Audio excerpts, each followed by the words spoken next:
Hello and welcome to Better English in Tacoma. I'm Karen and today we're going to talk about the idiom to wing it. To wing it.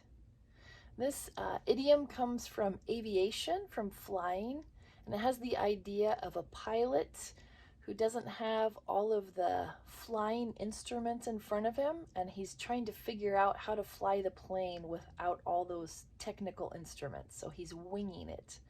Um, you can see some of the definitions that I've listed up here, which is to do something without knowing what you're doing. To do something without knowing exactly what you're doing. Or to rely on your instinct instead of a plan. So you're trying to do things from memory or trying to figure things out and you don't have an exact plan.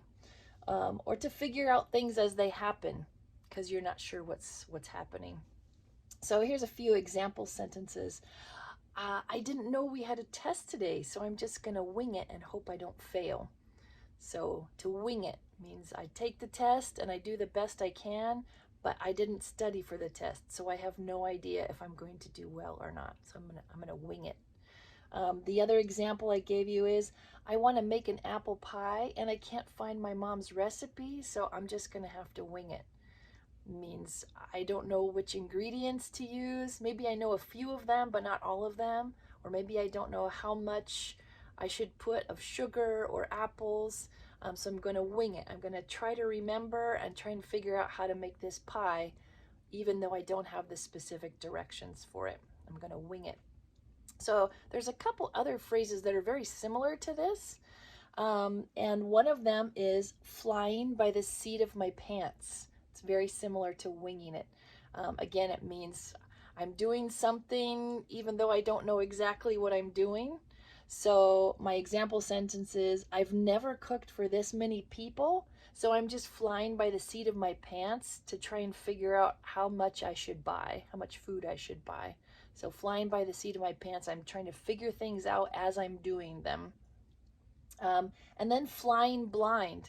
You can kind of figure out what that is if you're flying an airplane and you can't see. That wouldn't be very good. So flying blind means you're having to do something, but you don't have the necessary information, so you're just having to guess as you go. And my example sentence, the school asked me to sub or to substitute for the regular teacher, but there's no lesson plan for me to use, so I'm flying blind. You can imagine going into a school classroom full of kindergarten children who are looking at you to teach this class, and you have no idea what you're supposed to do, so you're flying blind.